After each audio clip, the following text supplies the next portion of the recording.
A mí me vale criticar. Yo soy la fucking mexicana, muy honesta la chava. Hi guys, welcome back to my channel. Welcome back to one of my videos. It's me, Jackie. Thank you so much for watching. For today's video, I have a little deep talk Wednesday. It's not a Wednesday today, it's a Friday, but the reason why I'm doing it on a Friday is because I recorded my makeup.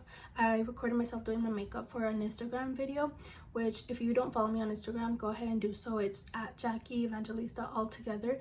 I'm gonna put it in the description box below, so go ahead and follow me. Don't forget, do it. So anyways, yeah, I was doing that video. I was like, why just waste so much makeup, you know? Why not record another video? Because I'm not doing anything anyway, so I didn't want to take it off without doing another video or doing something with the makeup on. So here I am. So if you see this makeup in this video and the other video, or you saw the video and now you're seeing it now, just mind your own business. But anyways, okay, let's go ahead and dig Pero si le ponen la canción, te da una depresión total. Los envidiosos dirán que es Photoshop. Anyways, moving on. So mental health in the Hispanic community is a very like close to the heart topic for me, because I've gone through things and I've seen things and I know people that have gone through things. So I feel like this topic is very towards my Hispanic community, and it is, honestly it is, because I've seen many other videos. Like I said, I don't know if I already said this in the intro, I've tried to record this video 3 times already and it does not come out. So if I already said it, if I'm repeating myself, sorry. Actually no, I'm not sorry, because I'm learning in this bitch, and I'm not gonna be a professional in un dia, okay? So if I repeat myself, please go ahead and excuse me, because I'm learning, okay? I'm still learning to talk to a camera, have all these lights on my face, sweat my ass off, have my composure, control my thoughts, my feelings, and my hand movements. I know I talk a lot, but anyways, okay. Yeah, what was I saying? See, I get so sidetracked. I don't know, dude.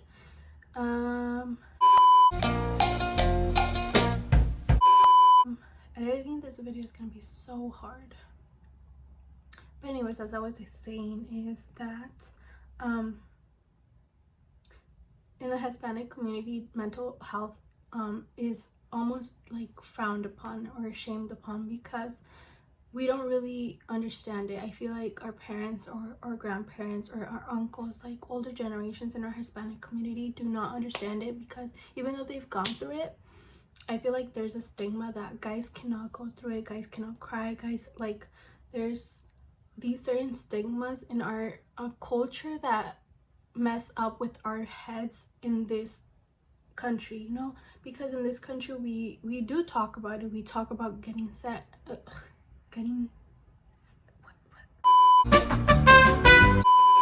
I feel like in this country we do talk about it. We do talk about seeking help. We do talk about talking about our feelings. Counselors, therapists, psychologists, you name it, you know? And in our Hispanic community, we don't, and it's rarely, like even my mom and my parents, they actually did go to the doctor and stuff like that. But I know other families that don't want to go to the doctor, don't want to go to the dentist, don't want to seek medical help, and I feel that that's where the stigma comes from frowning upon mental health and seeking a therapist. Well, if you're Hispanic and you relate to this, when you tell your parents, I'm depressed, I'm sad, I'm feeling down, you know, they say, well, get up y ponte a limpiar, you know, or something around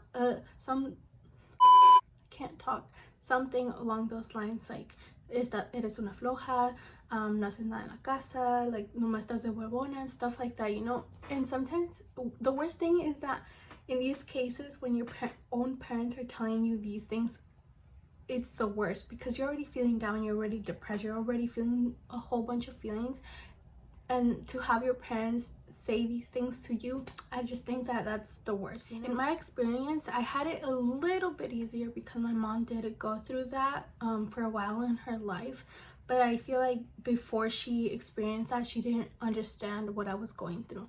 And let me tell you that my upbringing, like if you go watch my other Deep Talk Wednesday, coming from a broken family, you know it wasn't an easy phase in my life, a little time frame in my life. It was really hard.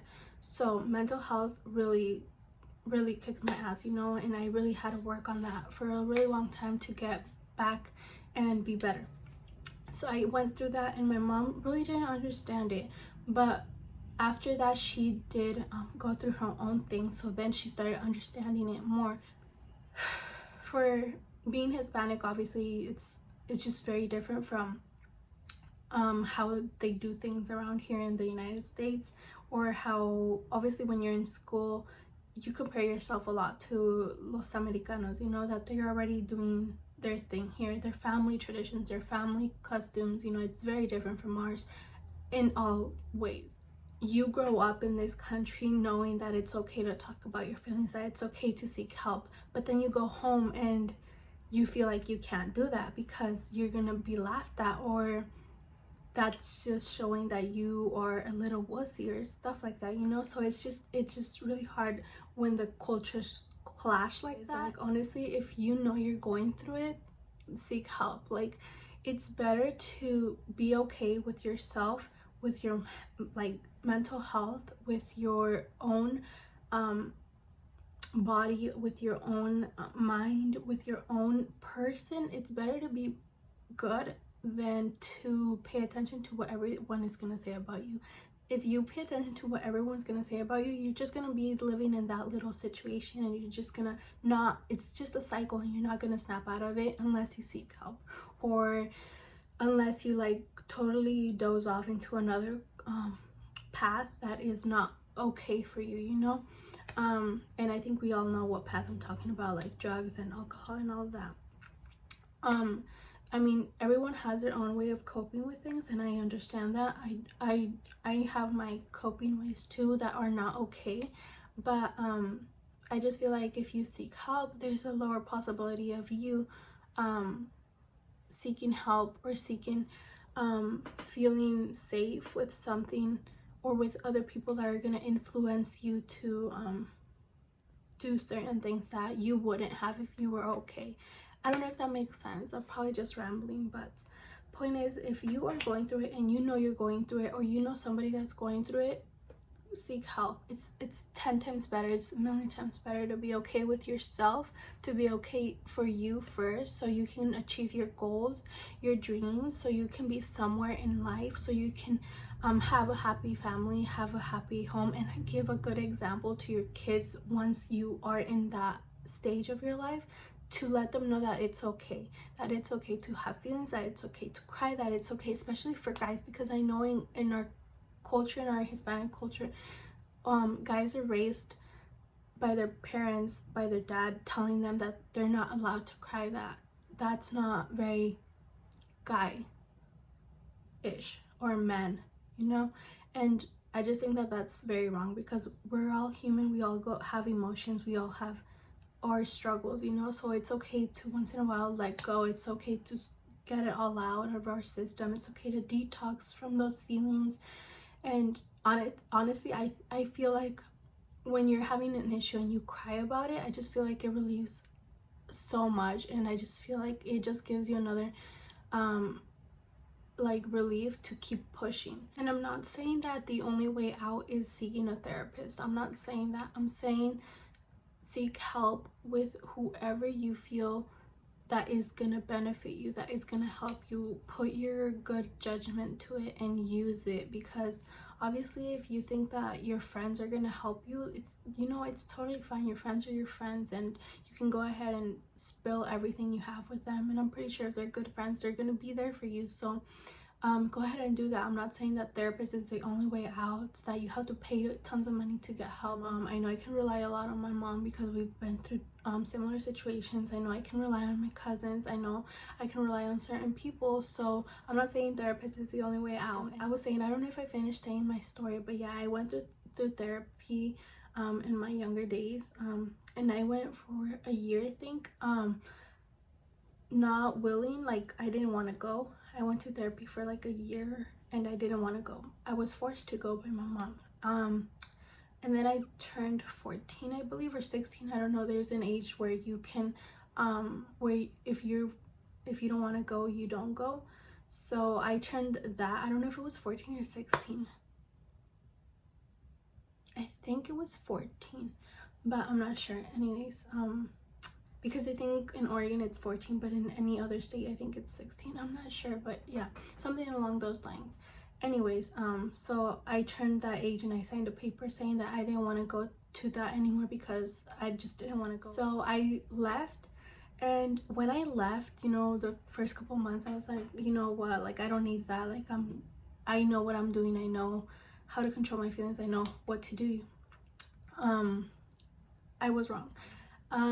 Couple months pass along and I get worse. I am like very depressed. I am on my lowest points, and it's so bad, and I don't want to get deep into it because this is a whole separate video of depression and my story and advice on how to cope with that. But yeah, it got so bad. So myself, I called that clinic and I was like, I was wrong. I'm sorry. I need that therapist back. I need an appointment with her. I come to know that she had left that clinic. So when I went into an appointment with another therapist, it was not the same. It was not the same. It is so hard to connect with another person because after being a year of talking your feelings, your family history, your problems, your issues, what you're feeling with one person, have them change, it was really hard for me to feel comfortable again. But I gave it a shot, you know, and that's why I say I know that it's not very comfortable to tell a stranger your problems. I know, but it does help. And if it helps you telling your friends, your family, your problems, a specific person, your significant other, which you should rely on your significant other. If they're with you, it's for a reason, and it's just, you know, it's just one of those things that they should be there for you.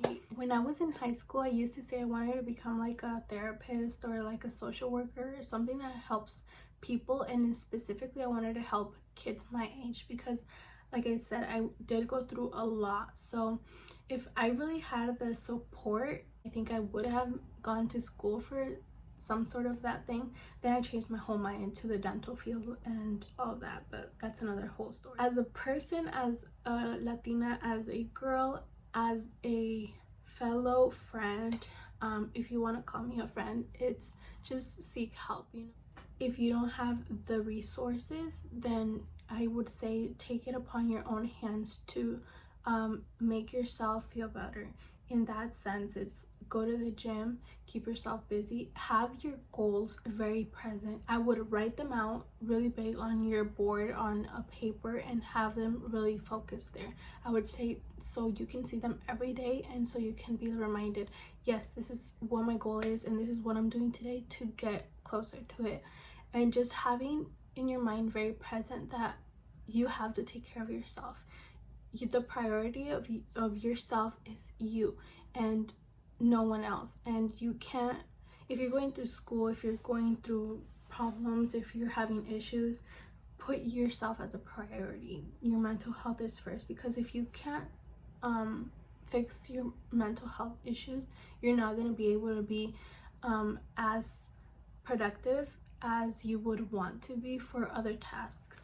And I went through that, you know, like my mental health was so bad that I was going really bad in school, and everything's just a little roller coaster. Everything's just a little cycle. If you fail one thing, if you don't take care of something, everything else is gonna fall down.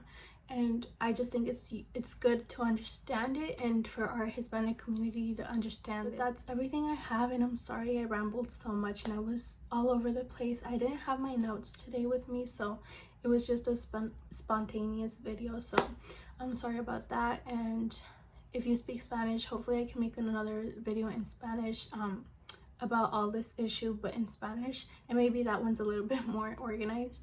But anyways, yeah, thank you so much for watching. I hope you guys get the help you need if you're going through something, and don't forget to take care of yourself and be your own priority. With that being said, I hope you guys have a good rest of your day, and I'll see you guys on my next video. Thank you so much. Bye bye.